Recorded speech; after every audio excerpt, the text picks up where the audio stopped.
Good evening, everyone. I'm your host, comedian, magician, Danny Whitson. But it's all tricks aside, because tonight we're turning the paranormal into the normal. Join me as we explore the gray areas of reality. We're going to talk all things paranormal, UFOs, ghosts, cryptids, and aliens, and see how it's all connected. This podcast is brought to you by the Experiencer Support Association, and we are live. So if you're an experiencer yourself, or you're just plain nosy, be sure to send me your question and subscribe to the podcast. Now, get ready, because it's going to get deep. No, really, we're going to go way out there, because this is Beyond the Tinfoil Hat.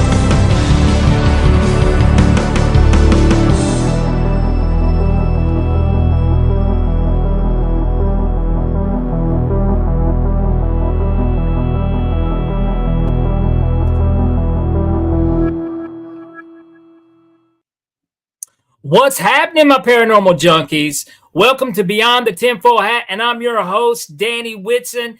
And like always, we are broadcasting live from the E-United Public Radio Network, the UFO Paranormal Radio Network on 105.3 FM and the Gulf Coast and 107.7 New Orleans. Guys, we got some cool announcements we'd like to make right off the bat. Let's give a huge, big welcome for our new EA facilitator, Susan Dinsmore. You can head on over to the experiencersupport.org and check that information out. But yeah, let's give a big welcome to Susan. Welcome to TESA. We look forward to seeing you do your stuff. Also, if you guys have not done so, check us out on Patreon at Heed the World. You can make a donation, just a little $4 donation. We'll get you a lot of really cool information from our very own Ryan Stacy. And speaking of Ryan, if you guys haven't checked his show out yet, check his show out, The Skeptical Sleuth, that streams live every Monday at 5 p.m. Eastern. Definitely want to check that out. All right. Now, today's guest is I've been trying to get one of these people on our show for a minute now, okay? And for some reason, finding a Bigfoot hunter, a Bigfoot investigator, is almost as hard as finding Bigfoot, apparently, okay? Apparently it is. These guys are tough to snag, but we got one. And we got a darn good one tonight, too. Yes, we do. Today's guest, he's an author, director, and animal photojournalist. He's traveled the world, immortalizing all kinds of people and their exotic wildlife companions. He's also got a documentary series called Searching for Sasquatch, which streams worldwide on platforms such as Tubi, Amazon Prime, and Plex. Jason has been investigating the lore of Bigfoot and cryptids since 2019 with only a camera and a flashlight. He jumps headfirst into the darkness, determined to solve the mystery of Bigfoot. I tell you what, guys, get your questions ready, because this is going to be a really good one. Let's get a big, warm welcome for Jason Kenzie. Oh, there he is. Oh, I'm sorry. I was looking for a good Bigfoot hunter. I don't see anything that way.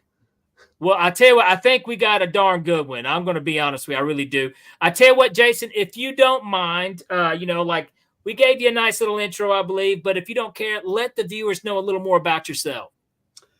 So yes, for 20 years, I traveled around the world meeting people that live with the most amazing animals on this planet, from tigers, bears, alligators, kangaroos, monkeys, you name it, giant snakes, massive spiders. Ugh, I hate spiders, but but people just have these as pets. And I had a motto: if I'm going to photograph and interview you on your exotic animal, there can't be any cages. I have to be able to hug the animals, so to speak. And I did that for like 20 years. And I had a web series called Jason Kenzie's Animal Adventures. And I had probably about 400 of these little videos, these little documentaries behind the scenes. So I learned a lot about animals. And, I've done other stuff. I published British Columbia's very first pet newspaper. Oh wow. I published 4 children's books. I even published a comic book called Searching for Sasquatch. And so in 2019, when everything kind of shut down and I wasn't able to do my animal adventures, I turned to searching for these big, huge cryptids. And I live in Vancouver, Canada, which is only an hour and a half away from Harrison Hot Springs, which is the epicenter of, Bigfoot or Sasquatch sightings. And I went and interviewed a bunch of First Nations people, some eyewitnesses. They took me deep. I went deep into the wilderness searching for these creatures. I found a lake in the middle of the mountains that had hundreds of footprints that went right through. And I took a drone and I droned it over top, and you could see all the footprints. And when you're standing on the ground looking into the water, you could see the toes. And now I'm not saying they were made by Bigfoot because, I wasn't there to see what made them, but I took the footage to First Nations, and they told me that I had found the migration path of these creatures that led all the way from Alaska all the way to California. So when I decided to put it into a documentary and called Searching for Sasquatch, and it blew up. And from there, I started going to these Bigfoot conventions and these festivals. And then Bigfoot, people that would go searching for these Bigfoot creatures would have me come in, and I would bring my camera gear, and I would start filming us looking in deep in the forest. And I started making these documentaries, which I have about 14 of them now. And I got back from traveling. I took 2 months and I traveled around the States, and I filmed 5 more Searching for Sasquatch documentaries that I'm working on right now. So now let me back up just a little bit. So growing up, were you always interested in animals? It sounded like you definitely kind of an animal person. I started out as a photographer. So I did weddings and events. And then one day someone walked up to me. I was at an event doing photography, and he came up and said, "Hey, would you take pictures of my little dog?" And I was like, okay, sure. Because I was confused. I didn't know people would pay someone to take photos of their dog. So I'm like, "So you want to be in it?" He's like, no, just my dog. I'm like, okay, sure. And so I showed up and started taking pictures of the dog, and he started telling me some stories about his dog that really touched my heart. And that I after he told me some of the stories, I was like, wow, I wonder if other people have similar stories or interesting things about their dogs. And then I started doing pet photography with dogs and cats. And then one day, this guy contacted me and said, "I have a caiman, like 3.5 foot, 4 foot caiman in a aquarium that he built downstairs in his basement." A lizard? Well, it was a caiman, so like an alligator or a crocodile. Okay. And it looks like a crocodile. But it's about 3.5, 4 feet long. And I told my friends, I said, "My God, this guy has a caiman, like a crocodile creature in his basement." And my friends didn't believe me. He's like, "Why would someone want photographs?" And so I went and bought my first little camera, my video camera, because I was determined to videotape the experience, and I could show my friends, look, this really happened. And I went, and it was a success. I was like within 2 feet of this caiman as it would come up, and he was feeding it. And it just looked mean, and it was just the adrenaline. So then he turned out that he knew a lot of people with exotic animals. And he told me right off the get-go, "Listen, don't film me. And if you do, I will break your camera." That's pretty much exactly what he said. And I'm like, "Hey, not a problem. I'll just point that way." Okay. So I always kept it. And he trusted me, and he told his friends. And then all of a sudden I got people that contacted me with giant snakes, huge spiders. And then in turn, there was people in the States that had tigers and grizzly bears and kangaroos. So that was fun, like the joeys and yeah, that was fun. And yeah, so many. So you've Lady worked in with everything. Yeah, some Saskatchewan had 5 wolves as pets. Now, let me ask you this question real quick, because I find a little bit interesting is, I've got dogs and cats, nothing exotic, but I feel like, animals are much more emotionally intelligent than what we can even really know, and especially our domesticated, pets. But, you worked with a lot of exotic animals. Have you ever picked up anything like that with them? Like, a real. So I was kind of a skeptic on all that, especially when people would talk about dogs, kind of sensing when their owner was going to be back. Yeah. And so I owned one of the largest doggy daycares at one time. I owned it for about 5 years, and then so there was 3 dogs, and as I'm sitting here in front of you, and I know it sounds ludicrous and completely nut jobbish. But these 3 dogs, they knew when their owners were going to come pick them up within 15, 20 minutes. And I know what people want to say. Well, the dogs can sense the light and the sun, like the way that the sun is, and they would kind of know that their owners were going to come pick them up. These owners would pick up their dogs at all different times of day. They worked in the movie industry, and they had authority up in the movie industry, and they would come at different times of the day.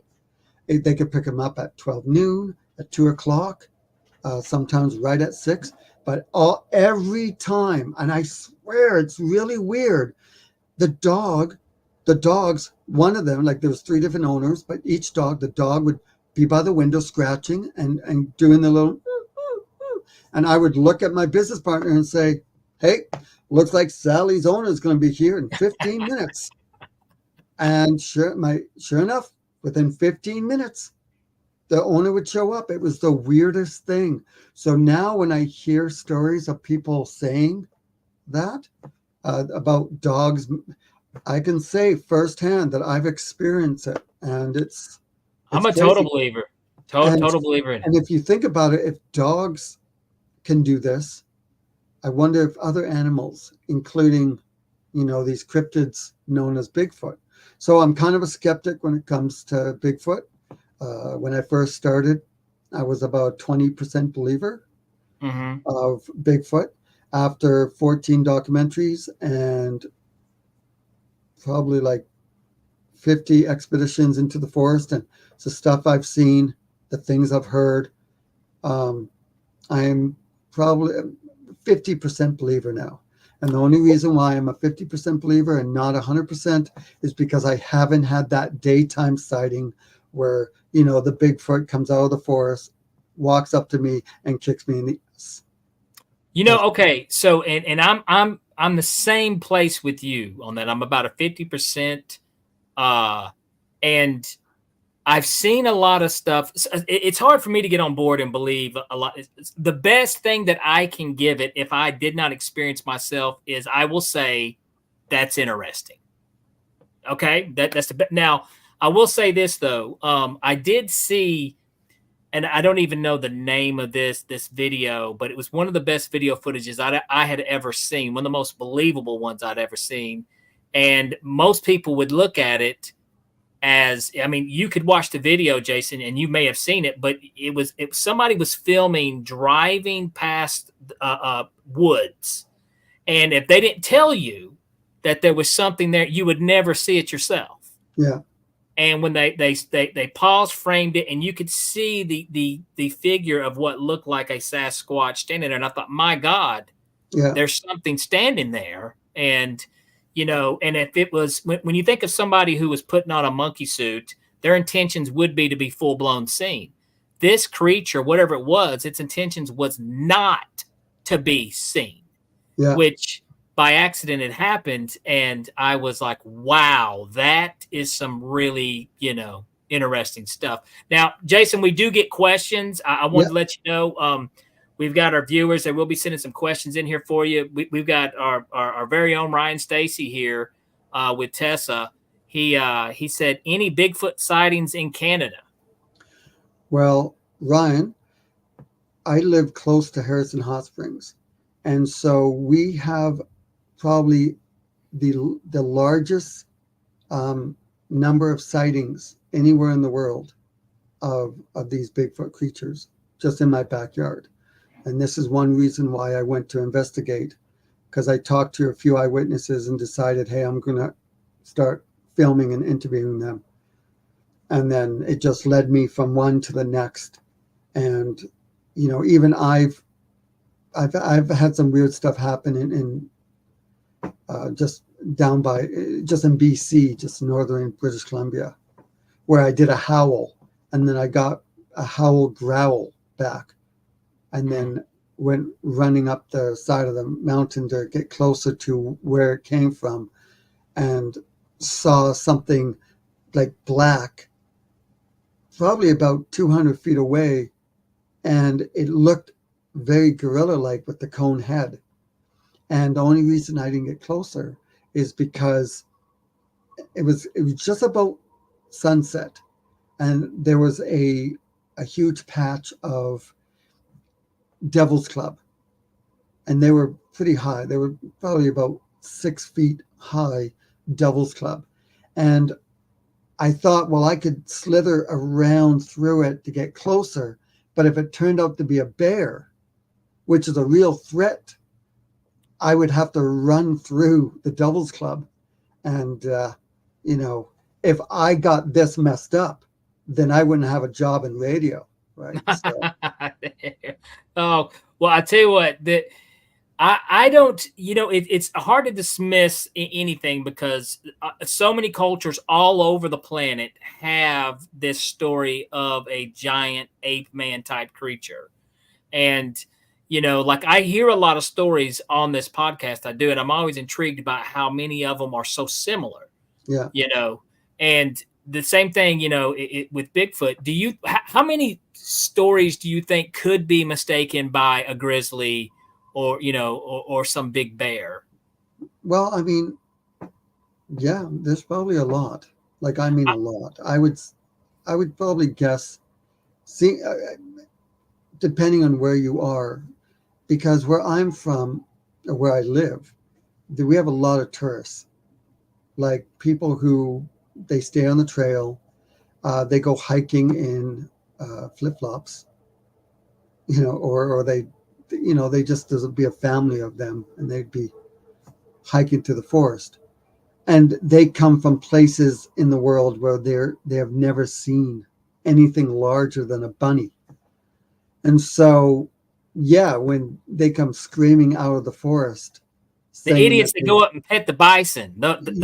exactly, yeah, exactly, and they're all cute little bunny, cute little bunny, a little bigger than what I see in the magazines, but then you get lifted up into the air, and that's the end of that expedition. But yeah, I bet there's quite a few which get mistaken, and I wouldn't be surprised if other cryptids too, like Dogman, right? Yeah. They might be just Bigfoot creatures, for all we know, that people just want to say they're Dogman, right? Well, I was thinking, okay, it's like you can drive down the road and see a field of tall grass, and there'll be several deer in there, and you won't see them. No clue, you won't see them. Yeah. But now this is something. What do you think about this? Because, okay, it's like, now nothing preys on bears in the wilderness except us, as far as I know. Now, I'm no expert, but this is what I'm throwing out there.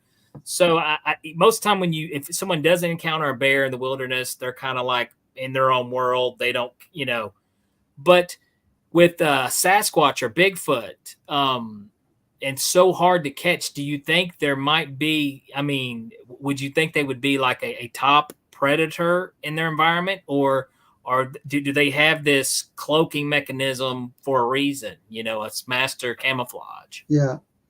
Well, there's only one animal out there that is brave enough to take on a grizzly bear, and that is the wolverine. The wolverine might Yeah. be small, but those little guys, and they have been known to make a grizzly back down and run. Wow.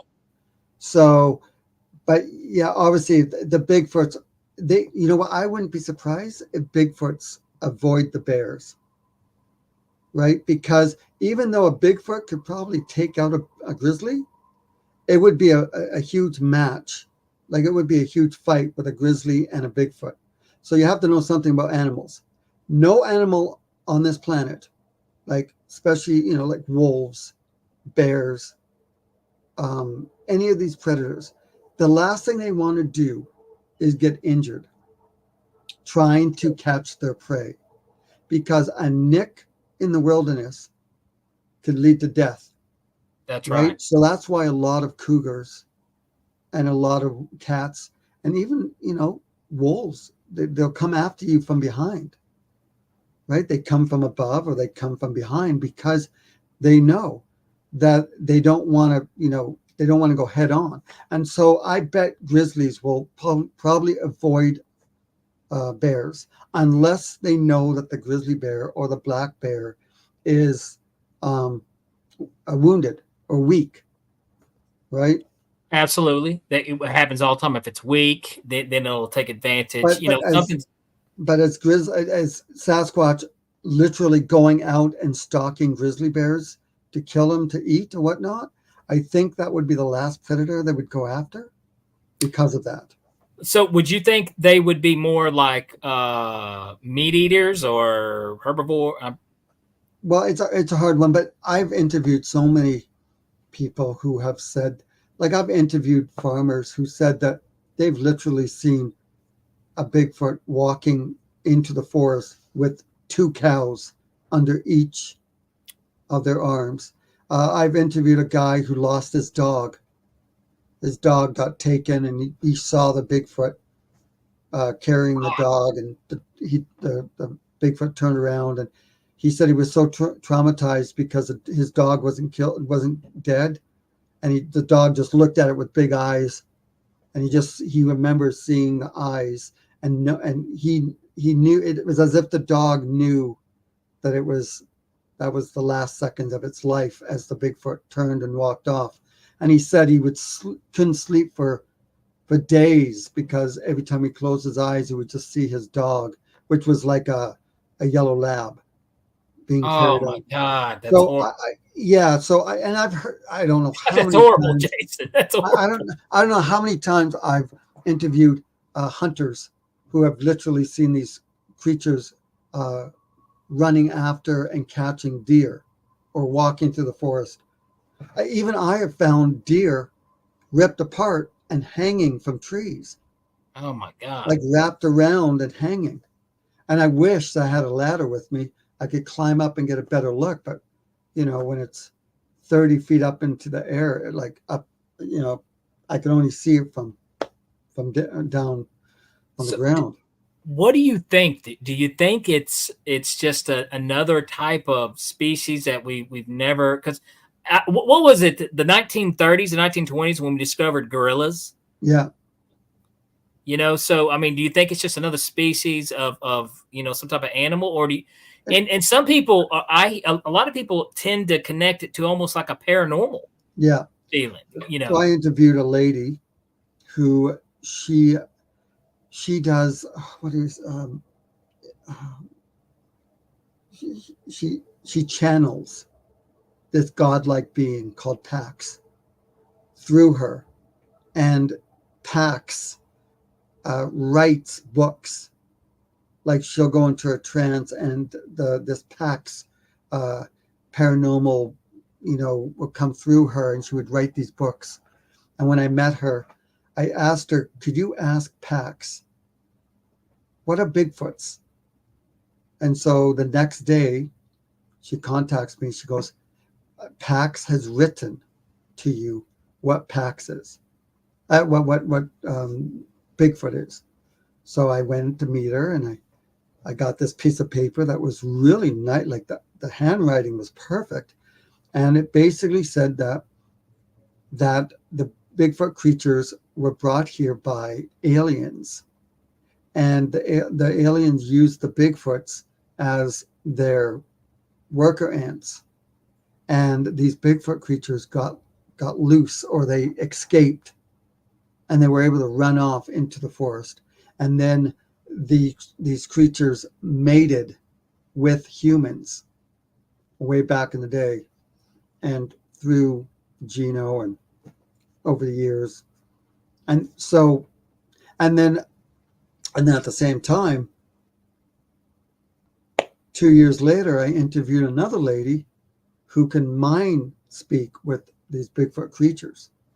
Really? And she told me that she was out in her backyard and she was communicating with these Bigfoot creatures, and all of a sudden these Bigfoot creatures would run off, start running all over the place. And she's like, what's happening? And suddenly the UFOs come down in her backyard, like probably about, I don't know, 2,000 meters from her.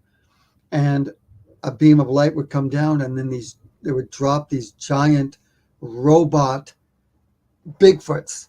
I know it sounds really out of this world. Oh, trust me, I've heard a lot, Jason. Drop these Bigfoot-like creatures, kind of robots, and they were hunting the Bigfoots. So I asked her why are they hunting the Bigfoots, and she said, and remember, she has no idea that I had interviewed this other lady 2 years earlier. And so this lady said, they want their Bigfoot creatures that belong to them back, or they want to kill them off because they escaped. That's what she said. And when she said that to me, I'm like, wow. And I have this documentation. I have the script, like I have the paper where it was written by Pax, this godlike being, that says that they're alien pets. And so all of a sudden there's two people that don't know each other 2 years apart telling me something very similar. So it's just really fascinating. I mean, that's the crazy thing too, because you walk around and you hear these things, and Jason, you're hearing things that normal people every day do not hear. No. Okay. So you got this in your head, and I totally get it, because I hear a lot of stories on this show. And they all have a pattern. You just added to the collection too, by the way. They all have a pattern. Like I've investigated in like 7 different states, Texas and Michigan and Kentucky and Wisconsin and Minnesota and New York, and I see base and British Columbia, the Rocky Mountains. I'll tell you what, Jason, let me do this real quick. I don't want to cut you off, because we do got to get to a commercial break real quick. All right. We're going to give a shout out to our sponsors on the commercial break, and then we're going to be back. I want to pick right up where you said. And also I want to talk to you about some other creatures out there that you may have experienced. Guys, stay tuned. We got Jason Kenzie here. We're talking Sasquatch. We'll be right back after these messages.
Have you ever wondered, or maybe just thought to yourself, if there were others just like you?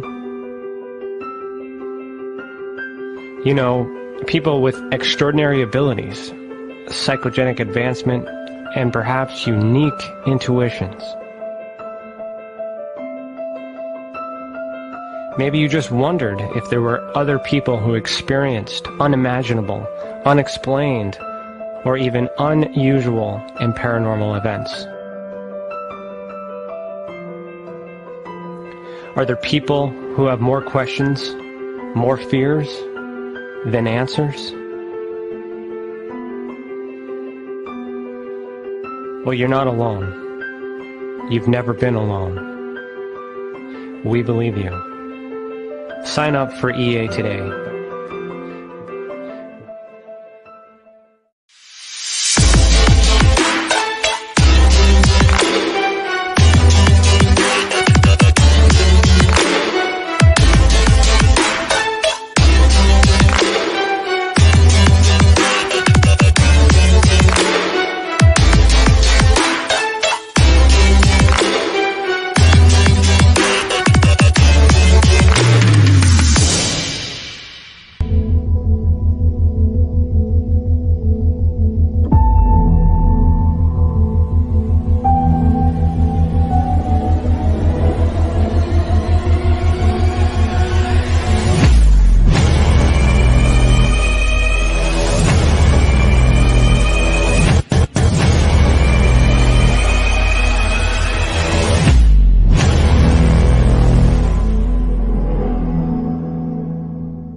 Business. It's your property.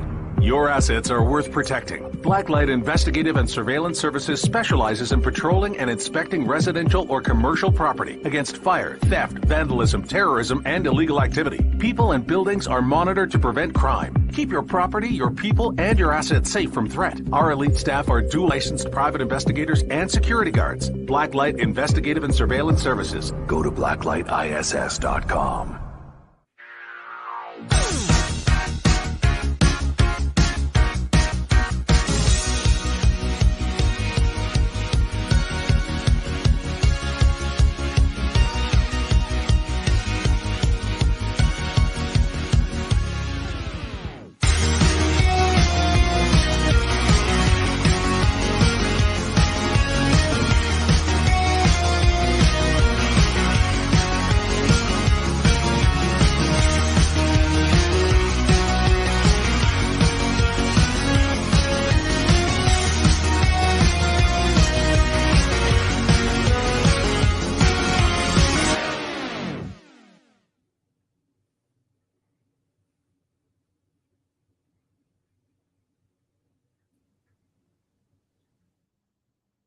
All right, guys, welcome back to Beyond the Tinfoil Hat. And if you're just now tuning in, we are here with Jason Kenzie, expert Bigfoot hunter.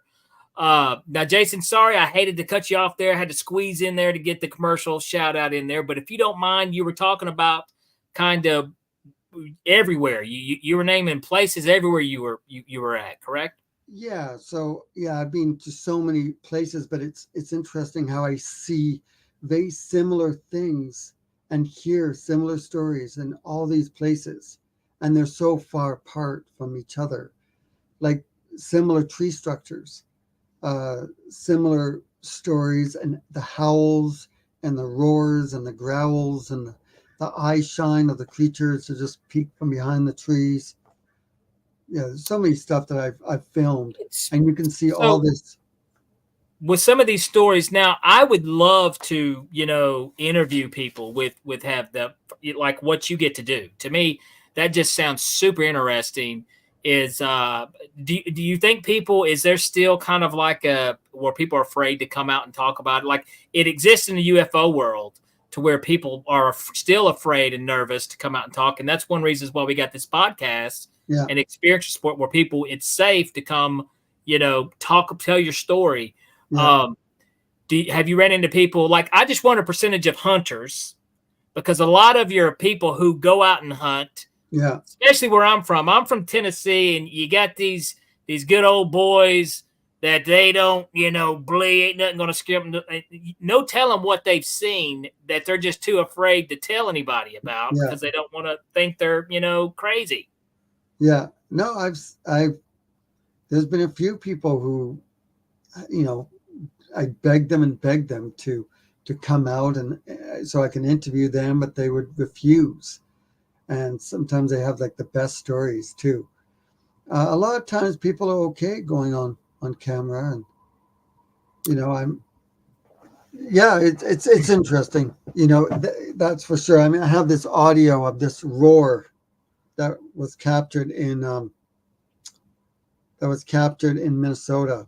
Do you want to hear it? Oh, wow. So this was captured by a First Nations elder, like an old man, and his backyard, the forest was his backyard was forest, like 800,000 acres of pristine forest, and this is what he captured on his backyard. I begged him, so I wanted to interview him, but he refused to have anyone interview him because he didn't want people to ridicule him on it. So imagine this coming out of the darkness.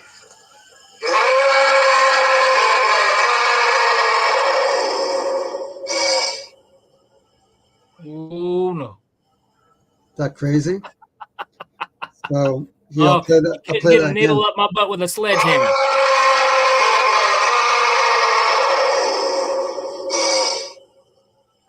You hear that last bit where it was like it basically was like, I told you. So I have another one that's 1 minute long, and it has like 5 or 6 of them captured the same night. And this one it's just crazy. Like you can hear them all talking, like howling back and forth, like in the back. If you listen carefully, you'll hear it.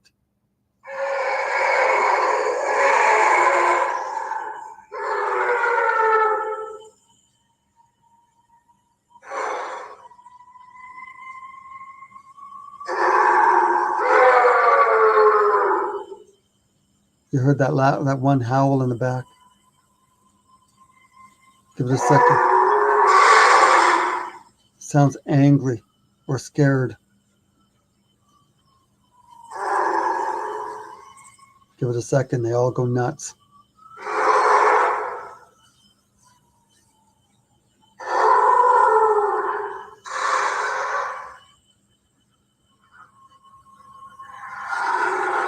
Here it comes.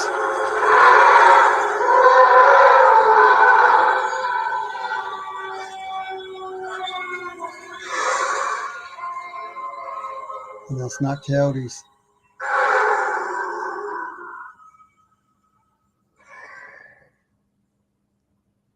Now imagine that. So this guy was, where was this at, Jason? So this is in Minnesota, and this was captured on in Minnesota. Yeah, the Indian Red Lake Indian Band.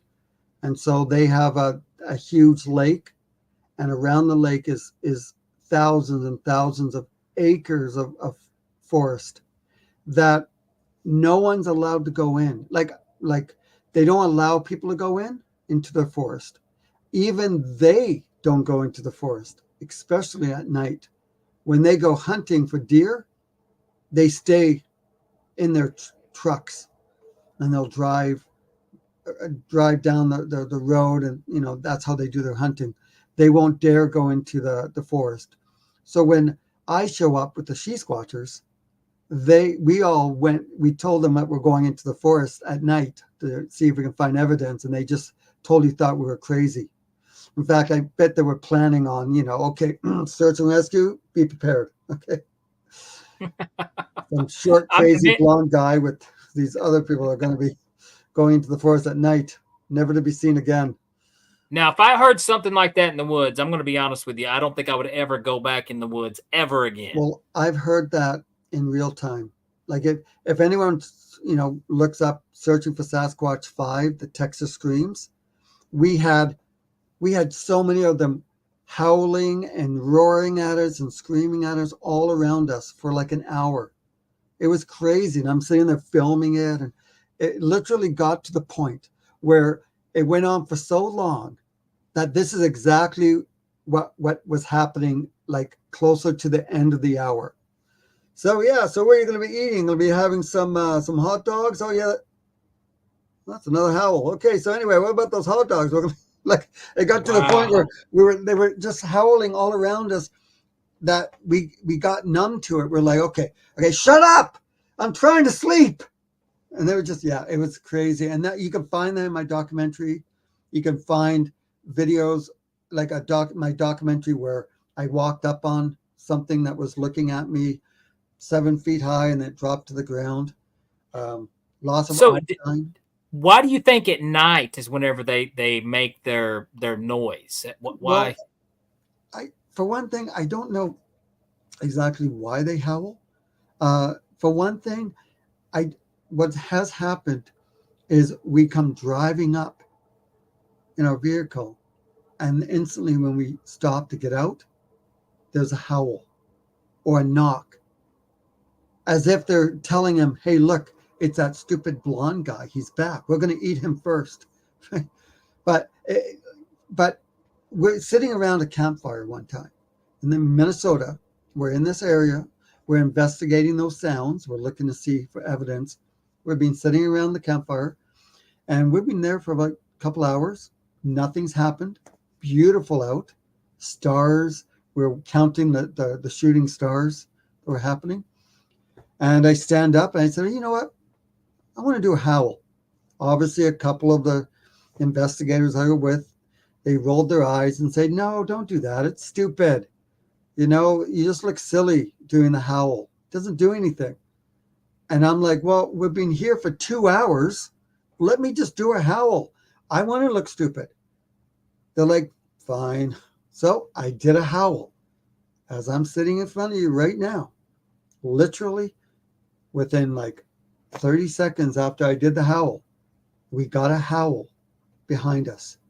It was in the forest, probably 200 feet, watching us.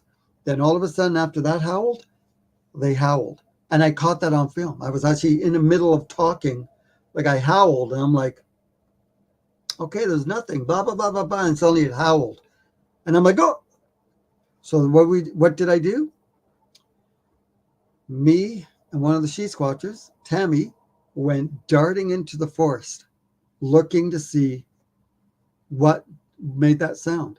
The whole point of me telling you this story, I have no idea. No, just kidding. No, the fact is, if they didn't make a sound, we would never have known they were there. Right? So it makes me wonder why. Why make a sound? I mean, you could stand there for hours watching us. We would not know. We would not know you're there. So why make a sound? You know, it just confuses. I mean, I don't think maybe they think of us as a threat then in that case, because if they. Yeah, I think it might be either it's younger ones, just like us as teenagers. We used to, you know, jump out of window of our house, you know, trip on the roof, roll down, land on the grass, almost break your leg, stand there crying for an hour. That was good times. Good times. Maybe they're young. They're coming out, you know, and what? Let me ask you, what is your opinion about how come we don't see more bodies, more, you know, carcasses of these animals, or have we found any? Or well, it could be very similar to elephants.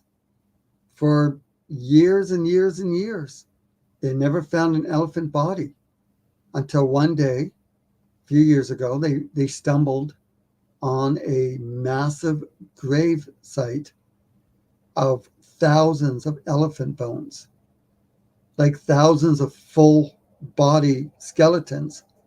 And they realized that the elephants, when they knew they were dying or sick, they would walk for miles and miles, days and days to get to this one area and lie down and die. And maybe these Bigfoot creatures do something similar. Maybe they go off into the mountains, into an area that they know that we don't go to, right? And they die. if someone Now, dies, they carry them, or how do you feel about this, Jason? Because we do live, in the day and age that we live, to where every soul has a camera on them at all times now. Yeah. What's your opinion? Can you think of one of the best video footage that you've ever seen of one that convinced you? Well, that's a hard one, right? I mean, there is. That's a hard one. I mean, well, I wish I knew the name of the one that I was talking about. I cannot remember what they named it, but like I said, they weren't even trying to capture anything. They just happened to be filming. Just happened to be driving. Yeah, just happened to be driving, and then there something that was trying to hide, and I was like, "Whoa!" I find stuff like that much more believable, much more, stronger type of evidence on video than some of the other. I've seen some things where I'm like, oh, I don't know. Is somebody just trying to get clicks and views, you never know, right? I mean, that's one of the tough things about, any type of video footage in the day and age we live in, is like, it's almost getting to the point you don't know what to believe. And that's not just in the paranormal world. That's everything, everyday life. Yeah. But the eyewitness sightings and the interviews and, the constant similar stories that you hear, that's enough right there that, you can't dismiss this as something that is make believe or just people's imaginations. I think there's something to the Sasquatch and the cryptids. We've kind of talked about mostly on Sasquatch, which is the headliner of the show. But I wanted to ask you about like Chupacabra. Yeah. Well, I mean, it's fascinating. I haven't really looked too much into that cryptid. It's interesting. Well, I believe in it, and have you seen one? Absolutely, I believe. There's some really good video footage out there. I wouldn't be surprised. I don't know about this blood sucking. The blood sucking and how it can drain the animal's blood within seconds. Yeah. I don't know, but I think there is some myth with everything out there. I think there's some myth wrapped around the truth. Well, I am going to go after the dinosaurs of New Mexico, so that's going to be interesting to explore. I can't wait for the adventure of that. Like the Loch Ness monsters. And I've seen there's been some really good footage of that's popped up here. Yeah, there has been some good. Well, I have Okopogo, which is Okanagan, just where I live. Right, so there's been some. Wasn't there recently something with the Okopogo? Just here recently that people had submitted. I thought, and it was an older couple. They have no reason to lie. It was off the boat, right? And they took a picture in the water, and it was just looking up at them. Yes. Yeah, that was interesting for sure. That was interesting. I know. I saw that footage. I'm like, wow, that's. I would love to. I interviewed a lady who was a psychic and a medium, and she used to work for the police as used to look for people who were lost or people that died. So she used to look for them, and very credible. And she said that she was on a boat, and her boyfriend at the time in Okopogo, in Okanagan Lake, and her boyfriend dived off the boat into the water, and while she's looking at him swim down, all of a sudden beside her, this Okopogo-like kind of snake creature popped its head up like 3 feet from her. And she turned and looked at it.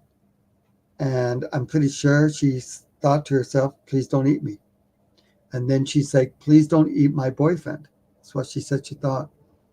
And she said it looked very snake-like, had big brown eyes, and it had scales, and she could only see the head, and then the neck went down into the water, and then it went boom into the water and gone. So I interviewed her and filmed that, and that was amazing interview. So now on this show, the show that you're doing, you go around and do these investigations, and you interview some of these people as well. Oh, yes. Yeah, yeah. So the Searching for Sasquatch is my journey. Each documentary show, I go and interview people, the eyewitnesses, and then they send me to the area where they saw these creatures. And then I either team up, either I go by myself or I team up with a group of investigators, and we go deep into the forest, and we go and we search the area for any sign, footprints, tree breaks, howls, eye shine, any of that stuff. And I've captured some incredible stuff. Now I got to say this by trade, Jason. I am a comedian and a magician. So, and Now that's funny. That is funny. I will say this: I even have a bit in my show about Bigfoot. I really do, and it was based off a real experience in Blue Ridge, Georgia. There's a Bigfoot museum that I highly recommend if you're ever in the area. Go to this place because it's absolutely amazing. But when I went there the first time, and my wife is a very big Sasquatch fan, and like I said, I'm 50%, she's 100. But I get in this museum, Jason, and I'm going to be honest with you guys. Inside this museum in Blue Ridge, Georgia, inside of a glass case, there's about a 6-foot long Bigfoot turd. And now I saw the funny in that right away, because I'm not dismissing it that it belonged to Bigfoot. But to me, I think it's even funner to think that some guy named Doug took a crap in the woods and blamed it on Bigfoot, and now it's in a museum. Well, that's so funny that you say that too, because when I would speak at some of these Bigfoot shows, I would talk about finding like poop in the forest that would be odd, right? Because I'm in the middle of nowhere and there's no one around, and finding it, and that's one of the things I kind of joke about. I'm like, either it's really a Bigfoot poop and the Bigfoot is off over there laughing, going, oh, stupid blonde guy looking at my poop. Ew, he's just tasted it. Like I totally like joke about it, but that's hilarious. Has your wife seen any of my Searching for Sasquatch documentaries? No, but you know what? We're going to watch tonight on Tubi. I will send you the link where you can find them all. You just have to put my name, Jason Kenzie, into the search bar in Tubi, and Nice. You can find all of them. There's only one that's not on Tubi at the moment. It's on YouTube, and it's called Into the Lair of the Skunk Ape. It's Okay, Searching cool. for Sasquatch 11. And so basically, if you just Google my name, Jason Kenzie, either animals or Sasquatch, you will find all my animal adventures. There's like 400 like short documentaries of my animal adventures. And then if you put Sasquatch, you will find all of but I'll send you the link to Tubi because it's free. And, if your wife is a big Bigfoot, lover or believer, she's a very huge fan out of me tripping and falling in the forest, But and I always love to watch some good stuff, that you can find out there. Like I've been trying to watch the movie Legend of Boggy Creek? Yeah. And I haven't seen that movie yet, but I'm waiting on until I can watch it for free. I'm like, let me watch it for free. But anyways, I can't wait. And when I saw you've got a lot of stuff out on Tubi. Now, you did say just search your name and you'll pop up, but we are getting ready. We're right out of time here. This show goes by so fast, especially with our interesting guests. It always goes too fast. But Jason, is there anything you'd like to plug for the viewers or the listeners? Anything before we get out of here? I have a website called searchingforsasquatch.ca. I do have children's books that has to do with Bigfoot. It's called Adventures of Little JJ. Okay. You can find that. Like I said, you just Google Jason Kenzie. I do have a book out there called Everything We Know About the Legendary Bigfoot. And when you open it, it's blank. Except you can turn it into a journal. So, cool. And there's lots of good stuff. I'm speaking at the Sasquatch Summerfest in Oregon, which is coming up on the 19th of July. So if anyone's in Oregon and you want to come say hi, come tell me your Bigfoot experience, come say hi. Awesome. I'm antisocial, so you are based out of Canada, though, correct? Yes. Because we've got a lot of Canadians that watch this. Yes, I'm out of Canada. I live in just outside of Vancouver, and I'm always looking for people who want to come with me on my adventures into the forests in British Columbia. That sounds awesome.